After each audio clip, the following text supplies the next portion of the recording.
6월 23일 목요일 뉴스공화의 온라인 큐티를 시작하겠습니다. 오늘 큐티 본문은 베드로전서 5장 1절부터 14절까지의 말씀이고요. 제가 오늘 읽은 말씀은 7절부터 9절까지의 말씀입니다. 너희 염려를 다 주께 맡기라. 이는 그가 너희를 돌보심이라. 근신하라 깨어라. 너희 대적 마귀가 우는 사자같이 두루다니며 삼킬 자를 찾나니 너희는 믿음을 굳건하게 하여 그를 대적하라.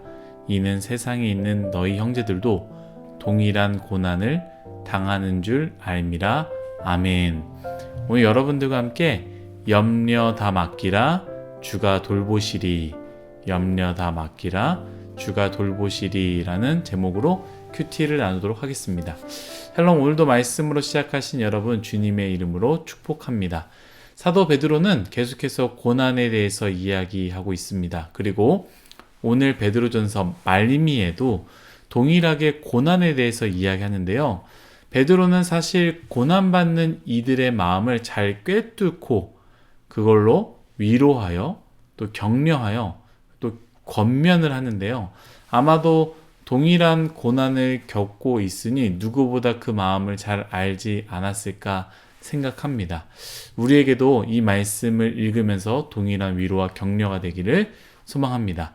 오늘 말씀은 고난을 이야기 전 앞부분을 작게 두 부분으로 이야기하는데요. 장로들 그리고 젊은 자들에게 권면의 이야기를 말하고 있습니다. 먼저 우리는 짧게 이 부분을 보면서 생각할 부분이 있는데 그것은 이 장로들과 젊은이들이요. 고난을 받고 있는 상황에서 베드로는 이러한 요청을 하고 있습니다. 어떤 요청입니까? 장로들에게는 잘 섬겨라. 최선을 다해서 잘 섬겨야 된다. 그렇게 이야기하고 있지 않습니까? 억지로 하지 말고 하나님의 뜻을 따라 자원함으로 더러운 이득을 위하여 하지 말고 기꺼이 주장하는 자세를 하지 말고 양무리의 본이 되라 라고 권면하고 있지 않습니까? 또 젊은 자들에게도 마찬가지입니다. 순종하고 겸손으로 허리를 동이라. 하나님은 교만한 자를 대적하시되 겸손한 자들에게는 은혜를 주신다라고 하면서 이 장로들과 이 젊은 자들에게 권면을 하고 있는데 어떠한 상황 가운데서 권면하고 있습니까? 동일하게 고난을 받고 있는 상황에서 권면하고 있다라는 것이죠. 고난과 어려움이 있으니 도망가라 혹은 섬기지 말아라. 잠깐 쉬어라. 그리스도인을 사는 것을 잠깐 멈춰라가 아닙니다. 고난과 어려움이 있지만 장로들은 여전히 장로들의 역할로 그리고 젊은 자들은 여전히 젊은 자들의 역할로서 변함없이 섬기고 하나님을 위해서 일하라고 말하고 있습니다. 우리는 종종 삶의 고난이 찾아오면 제일 먼저 정리하는 것이 교회입니다. 어찌 보면 교회에 대해서 너무나 잘못된 생각을 가지고 있기 때문에 그렇게 행동하는 것은 아닐까 생각하게 되는데요. 여러분 한번 생각해 보십시오. 마음이 정리되면 나갈게요. 지금은 마음이 어려웠어요. 지금은 여유가 없어서요. 이게 다 되고 나면은 교회에 나갈게요. 이게 다 정리되면은 교회에 나갈게요. 라고 생각한다라는 것이죠. 고난을 넘어서기 위해서 사실 교회를 우리에게 허락하신 것인데 우리는 아이러니하게 고난이 찾아오면 교회부터 떠납니다. 내 삶이 어려워지니 교회가 짐이 된다라고 생각한다라는 것이죠. 상황도 여건도 평안해야 와서 예배도 드리고 사람들에게 손도 내밀 수 있다라고 생각하는데 저번에 말씀드렸다시피 이것은요. 잘못된 생각이며 교만입니다. 우리는 원래 혼자 할 수 없습니다. 혼자 넘어설 수 없습니다. 혼자 이겨낼 수 없습니다. 그래서 하나님께서 우리에게 허락하신 것이 바로 교회다라는 것이죠. 어려울수록 삶의 아픔과 고난이 생겨서 힘들고 어려울수록 우리는 공동체에 서로 함께 나누고 기도하고 서로 떡을 떼고 나눠야 합니다. 그게 바로 교회입니다. 교회의 온전한 회복, 우리 안에 있는 잘못된 교회의 의미를 지우고 다시 건강하게 세우기를 소망합니다. 다시 말씀으로 돌아오겠습니다. 베드로는 이제 편지를 마무리하는데요. 8절 9절 한번 읽어보겠습니다. 근신하라 깨어라 너희 대적 마귀가 우는 사자와 같이 두루다니며 삼킬 자를 찾나니 너희는 믿음을 굳건하게 하여 그를 대적하라. 이는 세상에 있는 너희 형제들도 동일한 고난을 당하는 줄을 알미라. 아멘. 우리가 잘 아는 8절 말씀, 마귀가 우는 사자와 같이 두루다니며 삼킬 자를 찾는다라는 이 부분을 단순하게 유혹의 일부분이다라고 저는 생각했습니다. 유혹한다라고 생각하는 것이죠. 하지만 우리가 베드로전서를 읽으면서 고난이라는 전체 내용을 생각할 때 이 부분은 단순하게 마귀가 우리 그리스도인들을 유혹한다라고 말하지 않음을 생각할 수 있습니다. 오히려 8절 말씀은요, 고난과 연결되어져 있다라는 것을 발견하죠. 어제는 고난의 영광, 고난을 통해서 우리가 건강해질 수 있다는 것, 그래서 고난이 왔다면 기뻐해야 한다라고 이야기했지만 오늘 말씀, 고난 때문에 낙심하게 되고 고난 때문에 시험에 들 수 있다라는 것을 이야기하는 것이죠. 베드로는 그 부분을 너무나 잘 알고 있었고요. 사람 마음, 그리스도인의 마음을 잘 알고 있었습니다. 우리 중에 그리스도를 위한 고난이 아니라도 내 삶의 작은 부분을 통해서 고난이 와도 얼마나 힘들고 어렵습니까? 어제 큐티와 같이 하나님의 이름이 아닌 나의 잘못과 욕심으로 찾아오는 고난 때문에 힘들다, 어렵다라고 이야기했습니다. 하물며 주님을 위한 고난은 어떻겠습니까? 아마 그것과는 비교도 할 수 없을 것입니다. 왜입니까? 내가 잘못한 것도 없고 고난받을 일을 한 적이 없기 때문입니다. 이유 없이 찾아왔기 때문이죠. 하나님을 선택했고 선을 선택했고 의를 선택했는데 그것으로 인해 고난이 찾아온다면 견딜 수 없는 고통이 되는 것이지요. 이 부분을 베드로는 이야기하는 것입니다. 견딜 수 없는 고난과 고통이 찾아올 때 사람이 약해진다라는 것을 베드로는 너무나 잘 알고 있습니다. 그런데 사탄은요, 베드로보다 더 많이 알고 있겠죠. 우리의 심령을 너무나 잘 알고 꿰뚫고 있습니다. 우리의 연약함을 압니다. 이때 시험에 들게 만들고 이때 우리를 화를 못 참게 만드는 것이 바로 사탄이다라는 것이죠. 분명히 주님을 위해서 시작했는데 그것으로 오는 고난과 그것으로 오는 고통으로 우리로 하여금 죄를 범하게 만드는 이런 아이러니한 일을 만들게 하고요. 그것으로 낙심하게 만들거나 죄책감으로 아예 우리를 무너뜨리게 하는 것. 그게 바로 사탄의 계략이다라는 것이죠.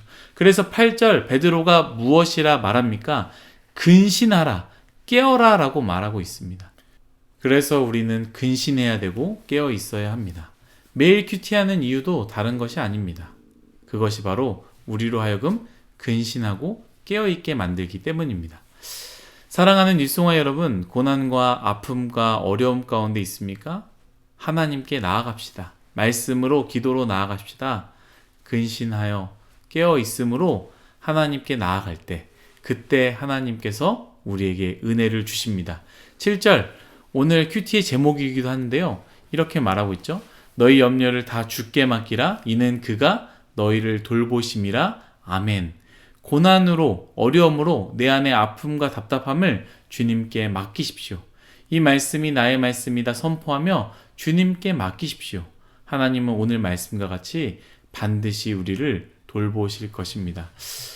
딸아이가 당연히 더 건강하게 되어지기 위해서 아픔을 경험하는 것을 엄마 아빠는 보게 됩니다. 제가 어제 이런 내용을 이야기하지 않습니까? 그때 엄마와 아빠는요, 야, 당연한 거야, 이렇게 반응하지 않습니다. 부모님은 옆에서 아이가 고통스러워하는 것을 함께 아파하고 돌봅니다. 그냥 기침 많이 하는 거, 콧물 많이 흘리는 거, 열이 많이 나는 것만 봐도 속상하고 아프죠. 열이 나면 열 떨어지는지 계속 일어나서 체크하고, 더우면 이불을 빼주고, 추우면 다시 이불을 덮어주고, 소화가 안 되면 죽을 끓여주고, 함께 돌보심으로 그 고난을, 아픔을 이겨내도록 만드십니다. 절대로 부모님은 혼자 내버려 두지 않는다라는 것이죠. 우리 뉴송아이 중에 정말로 고난받는 사람들이 있다면 여러분 염려 주님께 다 맡기십시오. 주님이 부모와 같이 우리를 잘 돌보실 것입니다. 마지막 부분인데요. 저는 이 부분을 너무나 은혜가 되었고요. 도전이 됐습니다. 그래서 나눌까 말까 시간 때문에 좀 고민했는데 짧게 나누도록 하겠습니다. 9절 말씀을 제가 한번 더 읽겠습니다. 너희는 믿음을 굳게 하여 그를 대적하라. 이는 세상에 있는 너희 형제들도 동일한 고난을 당하는 줄을 알미라. 아멘. 여러분 잘 들어보십시오. 세상에 있는 너희 형제들도 동일한 고난을 당하는 줄 알미라. 아멘. 우리는 종종 고난을 당하면요, 어려운 일을 당하면 혼자 있는 것 같습니다. 원래 고난과 고통은 그런 생각을 만들도록 합니다. 아무도 보이지 않죠. 그런데 오늘 말씀에 무엇이라 말합니까? 세상에는 너희 형제들도 동일한 고난을 당한다라고 말하고 있습니다. 물론 우리에게는 이 말씀이 크게 공감이 되지 않을 수 있습니다. 예수님을 위한 고통이 그렇게 크지 않기 때문이죠. 그러나 오늘 말씀, 이 편지를 읽는 사람, 소아시아에 있는 그리스도인들, 나그네들, 엄청난 고난과 고통을 받는 이 사람들이 이 편지를 읽을 때 얼마나 큰 공감과 위로가 되었을까? 아, 나만 고통을 받는 게 아니구나. 나만 바보같이 사는 게 아니구나. 세상에 나 말고도 참 많은 그리스도인들이 나처럼 살아가고 있고 나와 같이 고난 속에 살아가고 있구나. 내가 틀린 것이 아니라 내가 맞구나. 저는 이 말씀이 그들에게 참 위로가 되지 않았을까 생각이 됩니다. 여러분, 고난과 어려움 속에 있는 여러분들은 혼자가 아닙니다. 먼저는 우리 주님께서 여러분들과 함께 하시고 계시고, 또한 우리의 믿음의 공동체, 믿음의 가족들이 여러분들과 함께 그 아픔과 고난을 함께 지고 있습니다. 이 말씀을 기억하며 우리가 끝까지 믿음으로 나아가길 예수님의 이름으로 축복합니다. 기도하겠습니다. 하나님, 이 고난이 주는 유익함 우리가 너무나 잘 알고 있습니다. 고난을 통해서 우리가 더 건강해지고 고난을 통해서 우리가 더 성장한다라는 것 또한 알고 있습니다. 그러나 고난 얼마나 큰 고통이고 고난 우리에게 주는 얼마나 큰 염려입니까? 하나님 참 두렵습니다. 그러나 오늘 말씀과 같이 고난이 올 때, 고난이 나에게 찾아올 때 이 모든 염려를 주님께 맡기게 하여 주시고 주님이 나를 친히 돌보신다라는 것을 기억하게 하여 주옵소서.